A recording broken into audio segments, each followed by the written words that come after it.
Does your website seem to randomly slow down and crash for no clear reason? If so, I hate to tell you, but you're in pretty good company. A lot of website owners run into this just about every day, and then trying to chase it down, they don't really get anywhere fast. Trying to get to the bottom of that is a bit of a gargantuan task, and it's particularly unhelpful when all the different points of contact that you have to help you out with that kind of problem can't give you any useful information. So contacting support at your host, for example, they either don't have good information for you or seem to only give you generic answers or quick bat away answers like it's not happening for me. So if you're trying to actually get to the bottom of what's causing that problem so you can put it down and then get back to a situation where your website's just working and you don't have to think about random problems that are going on with it, you're facing a bit of a challenge. Now, as far as what's actually causing that problem in your website, the devil's always in the details. So I can't tell you specifically for your website what's causing the issue, but I can tell you what the broad strokes are. And in the broadest possible sense, the most common causes of those types of slowdown boil down to things like bot traffic, marketing-related traffic surges, some business process issues or inefficiencies in the code of your site, some sort of lack of proper scaling tech. You're trying to put too much pressure on a site that isn't designed to scale appropriately, or the presence of certain types of security tech. And it's probably good that we go into each of those in particular because there's a lot of nuance in every one of them. So let's start by talking about each of those and then what we can do about them. First, let's talk about bot traffic. There's several types of bot traffic. You're probably thinking in the classic case of either something like Googlebot or search engines, which is the classic case of a good bot, or something like a bad bot, like a spammer or fraudster that's just beating up your website. And those are definitely types of bot that can come to your site and start putting pressure on them, but there are other types as well. So you're going to have to deal with each of them a little bit differently. Obviously, something like a Google crawl, if it's a big enough site that can crawl through a large portion of your site, or if it's crawling through portions of your site that you don't particularly care about, that can put pressure on your site and slow it down. But there's other types of bots. AI bots, those break down into several categories. We have an entire additional video that talks about those categories. Those may be something that you want, they may be something that you don't. It just depends on the type of bot. So something that's more on the parasitic end, like an AI training bot, that may be something that you want to block, but it could equally be steamrolling your website. Then you've got something that a lot of times is a good bot, but if you're not using it, it really only functions like a bad bot. And that would be something like SEO analysis bots. So as just to name one, Ahrefs is a popular SEO analysis bot. That's something that a lot of people don't even think about with their site. And so their site's just wide open to those types of SEO scan. That's fine. If you're using Ahrefs or some other tool like that, that's exactly what you want, because you want to be able to do an audit on your site and find out what you need to improve about your SEO. But if you didn't know that was open or you're not using that tool, then all of those scans, which are happening, are actually coming probably from SEO firms that are looking to pitch you services. So in situations like that, if they're steamrolling your website so they can do an audit so that they can then try to sell you something, that's functionally parasitic. That's the kind of thing that you want to shut down. And while you may not think that that's happening, that is more often the case than not. So it is something that you do have to consider. Then there's the classic case of your standard bad bots, things like scrapers, certain types of vulnerability scanners, obviously spammers and fraudsters, brute force login attacks, denial of service attacks, and this endless list of additional attack types that keeps coming up that seems to only get more and more complicated to defend against as the AI revolution takes off. Those are all things that have to be managed. They're things that are going on every single day, and if current stats are to be believed, all of what I just said is probably over half of the traffic to your website. So if you're not paying attention to that, you're not managing it, then it is definitely managing you. And that is going to affect your site stability, its performance, and ultimately, when it's certainly over half the traffic to your site, it's going to wind up having an effect on any people that come to your site. And you don't want to get in the way of the people coming to your site, because that's what makes you money. But there's also sort of the flip side of that, where you're intentionally bringing a large crowd of people to your site. So that would be things like marketing-related traffic surges. A sudden surge in traffic can suddenly overwhelm your site as well. That could be from from something like a big email blast, a successful pay-per-click ad campaign, referral traffic from another site, viral social media posts or content, or other sort of like time-sensitive events, which could be something like, a sale that's about to end or an event that you have to register for in order to reserve yourself a slot. All of that stuff is going to come in really quickly, bog down your website for a period of time in many cases, and then go away. And so, especially if you're seeing random type slowdowns, if you can't immediately tie it to some kind of marketing event that you engaged in, it's probably not that, but that one is one that people often don't think of because little details about those marketing events can actually affect your site in ways that you wouldn't expect. So, as a case in point, I'll give you an example. Is that the marketing tracking parameters, like UTM parameters that go on, well, really most marketing campaigns these days, but particularly anything that you're tracking through Google Analytics. Those shouldn't matter. Those are things that are just extra data at the end of a URL. But unless your site is aware of how to ignore all of that, it actually does ramp up the pressure on your hosting. So you actually have to have specialized scale tech to even get the hosting to ignore that. So it just lets it pass through and lets things like Google Analytics touch it without affecting the stability of your hosting. Then, aside from human and bot type traffic, you've also got things where the problem or the instability isn't coming from traffic surges necessarily, but due to some sort of problem in the site itself. And this could be something like a business process problem, or it could be something in the code. So when I say business process problems, I'm talking about something where either you're using a strategy that is designed for a smaller company than you are. So, case in point, if you're managing a library, just to use a metaphor here, you're going to manage that library a lot differently if you've got 10 books in the library versus 10 million books in the library. The process you use to manage 10 books is just not going to work for 10 million. It's a whole different size of problem. You could be in some variation like that, where you need a specialist to kind of come in and spot that so that they can help you change that process so that it's more efficient and doesn't get in the way of your website. Or it could be something at the code level. Code level issues where things are going on behind the scenes are far more common than what people realize. I would say from my experience seeing all of this, it's often certainly over half the time that we take a look at something that somebody complains about in slowness, it boils down to some sort of code level issue. Code level issues could be things like your site has a dependency on another website. So if it's something where your site's designed to reach out to some other website like a social media site and grab some data from that, or to report information into some analytics service or something like that, then your site is functionally dependent on that site. If they have a bad day, you have a bad day. That's something that you may or may not be able to code your way around, but it is something that you should be able to identify and at least know about, because that way you're not immediately thinking you've got a problem with some unrelated component that you can do something about. So, that's a very common one, but for really big sites, it could be something like slow database queries. Frequently, it's something like different types of scheduled tasks. With scheduled tasks, this is something your website's designed to do. Ideally in the background, it's trying to run some cleanup routine or something else that it needs to do. If you're running an e-commerce site, there's often a lot of these background tasks that run to do something associated with order management. Those scheduled tasks could either be doing something in the foreground. That just means that it's interrupting the visitor who's trying to come to your website to do something and make the visitor wait while it does it. Or it could be doing it in the background. Ideally, it's running in the background, but unfortunately, sometimes those tasks are so heavy that even those background processes can just swell up and overwhelm your server so that your site starts to slow down and destabilize again. So those are very common code level or business process type problems that could get you. But there are others as well. In simple terms, there's also a need for scale tech. Scale tech would be things like caching. Now, there's a whole bunch of different types of scale tech, and you don't need every type of scale tech out there because every layer of additional technology is an additional layer of complexity. So you don't want to have more technology or more complexity than you actually need, but none is going to put you fully subject to every wind that comes the way of your website. So typically today, that's one of those bot waves. One of those comes in, your site starts destabilizing, you don't know why, and you don't have a defense against that.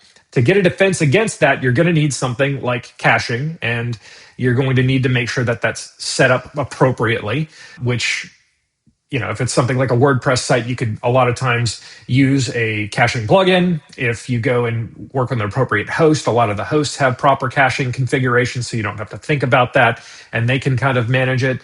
That's something you can get from a lot of places, including sometimes for real advanced setups, caching through something like a CDN.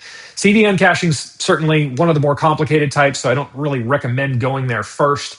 There's a lot of challenges to managing that, particularly if you're getting it from a large provider that you can't really reach for support very easily in case something comes up. So it's good to have it from somebody that you can reach a little bit more easily. There's also other kinds of efficiencies in your process that you can code up as well that would function like scale tech, but those are typically going to require some sort of coding team or specialist that focuses on optimizing websites to be able to help you with that. Just be careful as you get into that. Obviously, you want to make sure that the person that is offering any kind of coding assistance on performance is qualified.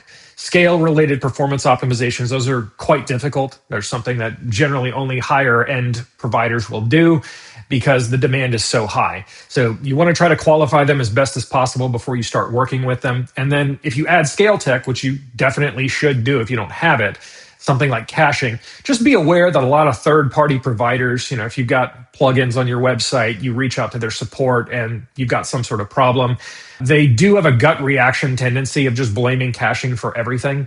We do like to say here that caching is the boogeyman of the internet. It's what everybody likes to blame as the first thing out of the gate, and there's a lot of reasons why they do that.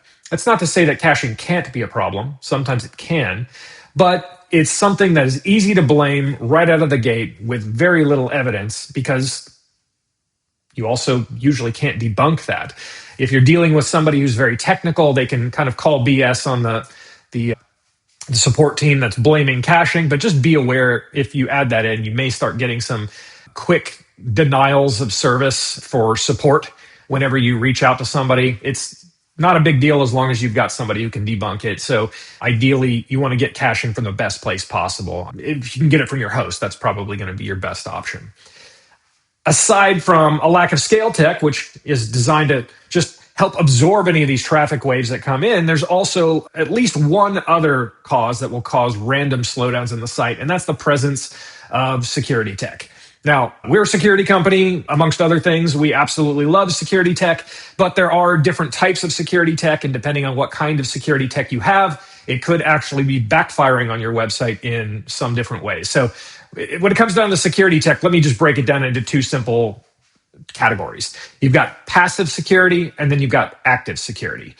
Passive security is just a set of house ground rules. You're not allowed to ever do this in my house. If I catch you doing anything close to that, you're out. So you're not really scrutinizing it really heavily. It's just broad strokes. This stuff's never allowed. So if there's anything that even smacks of it, you're not going to go into the minutia. You're just throwing them out.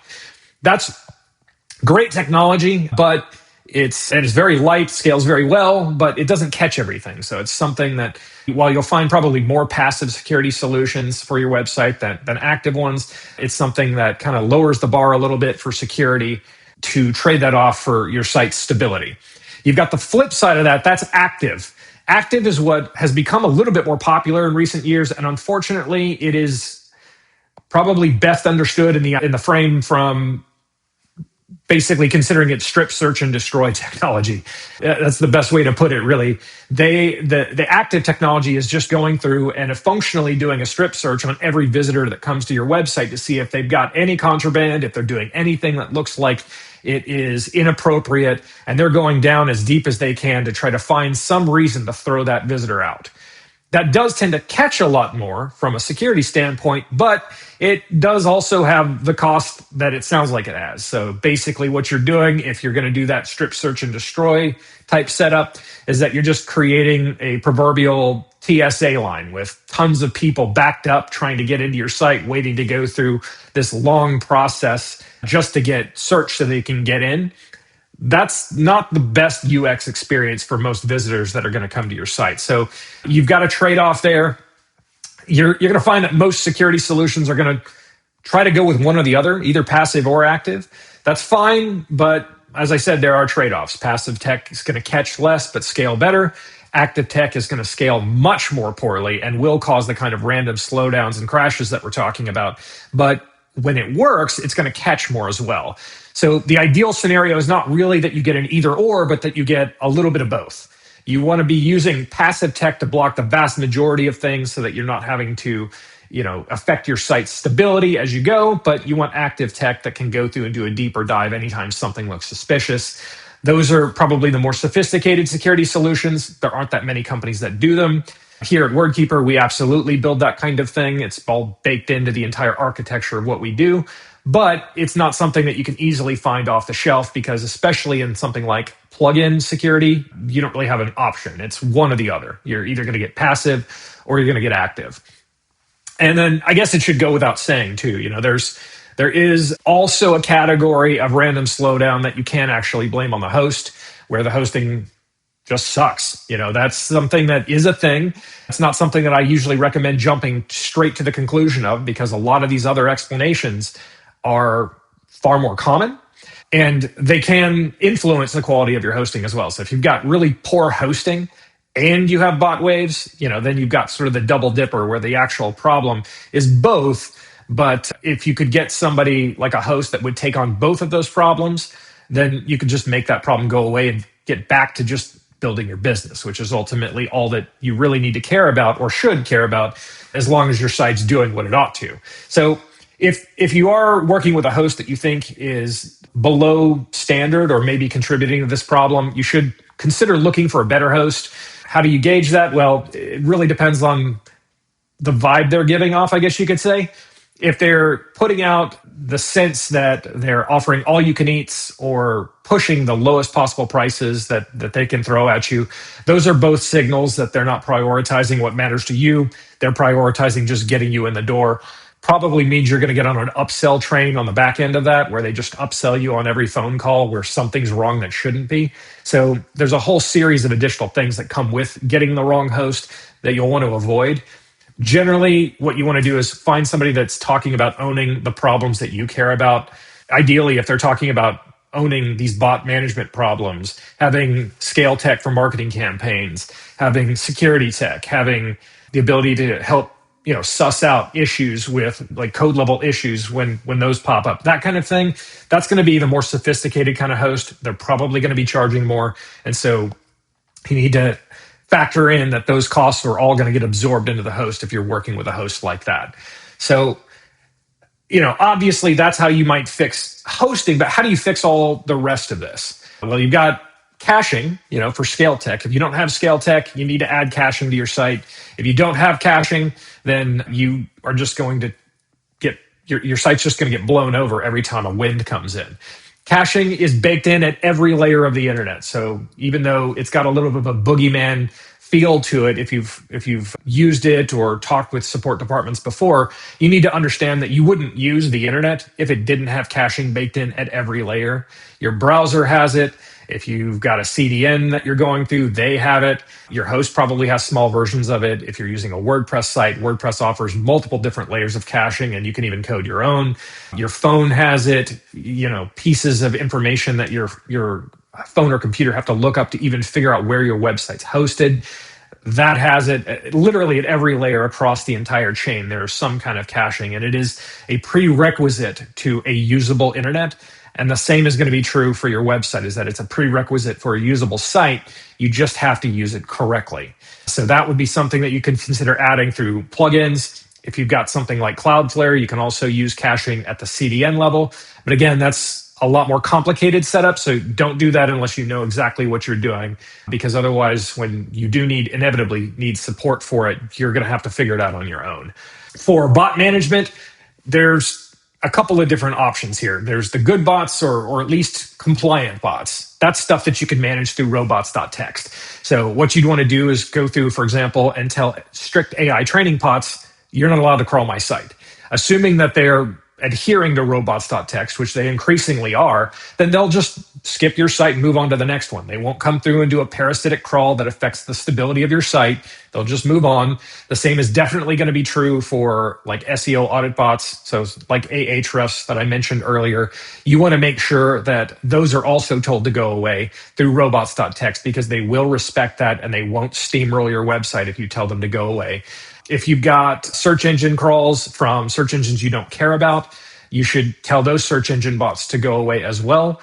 A lot of people don't even realize that, but there are a lot of niche search engines that don't apply to you. So as a case in point, there are some country and language specific search engines out there. For example, I'll use a real prime candidate right now, is that if you're not selling to folks that either speak Russian or are in Russia, you probably don't need search engines like Yandex that cater to Russian speakers and in many cases to Russian people in Russia. If you're not using that, then you don't need it crawling your site. That's just a total waste for you. So having a way that you could go in and do that would also be critical. If you've got tools through, say, WordPress where you can manage those bots that way, that's great. Otherwise, if you've just got to go in and update your robots.txt manually, having a good list of bots that you can use to go and block is a good starter. If you've got security on your website, which you should somewhere, consider switching to a better security solution. If you've got one of those active security solutions and it is at the code level, like a plugin, that's probably not what you want. If you're getting an active security solution, you want that upstream from the PHP, the WordPress, the code level. That's the worst possible place for that. It is going to do the strip search that I was talking about in the slowest possible way. And that's not a good thing. So you want to push that upstream. If you can get it at the hosting level, that's better. If you can get it at the CDN level, that's also better. Those two do play off of each other and work together. And so if you get both, that's probably your best solution. But ideally, you need to have some kind of security solution, perhaps more than one, depending on what we're talking about. There's sort of baseline security, and then there's extra security for things like two-factor authentication for your sign-ins. So you may want to talk with a security expert for a good recommendation there, but getting a security solution that's designed to scale is one way that you're going to fix this as well. If you suspect code or process slowdowns, you need to hire a speed optimization team. They're going to be able to go through and find out what's causing the hangups and either recommend process changes or code changes that'll help you scale beyond that. Those are basically the low-hanging fruit. Unfortunately, anything beyond that is going to require some extra help. That may be extra help through performance optimization specialist companies, security specialist companies, or better hosts that can help you manage all of that. And when it comes to things like bot waves or human traffic waves, sometimes even just detecting slow running code, those are all things that you have to have some level of host involvement with. If they don't have technology to be able to even see that, they're not going to be able to tell you when it's happening, and you're not going to be able to know either. Because the only way to spot that outside of catching it in the moment while it's happening is to try to go do a deep log review, looking at these really complex web server visitor logs after the fact, and then trying to figure out when something slowed down and why. And that's not very effective. You probably won't get anywhere if you've ever talked with your hosting support and asked why the server was slowing down or why your site was crashing. They've probably done that and they haven't gotten anywhere. So it's really something you kind of have to catch in the moment, and that's going to require a host that has tools that can help you catch all of that, and then to figure out what to do about it, because it's going to require some kind of immediate response. Block the bad bots, or put a temporary block in place for bots that are doing things that are a little strange, even if they're good bots. All of that is going to require an active team that's willing to play that part for you. And so that's probably something you're going to get through the better quality hosts that are out there. Honestly, I will say that if you're really struggling to manage all of this and you're tired of juggling caching, security, random slowdowns tied to traffic, tied to bot waves, or you just need a host that's willing to help sort that out, need help fixing security problems, or need someone who can find the sources of slowness and help you fix that, even if they're at the code level. That's really what we do here at WordKeeper. We are all of the above as a hosting company, and so we're happy to help with that. You can contact us and we'll look into it. But at the very least, you definitely need to consider adding those same items that I mentioned earlier. Caching, if you can get it through the host, that's best. If you can't, get a plugin. consider something like Cloudflare or CDN. Make sure you're properly managing bots through robots.txt, and then make sure you've got a good security solution that can, as quickly as possible, bat away the stuff that doesn't matter, so it doesn't have to waste a whole lot of energy that you want to dedicate to your site visitors just trying to defend your site.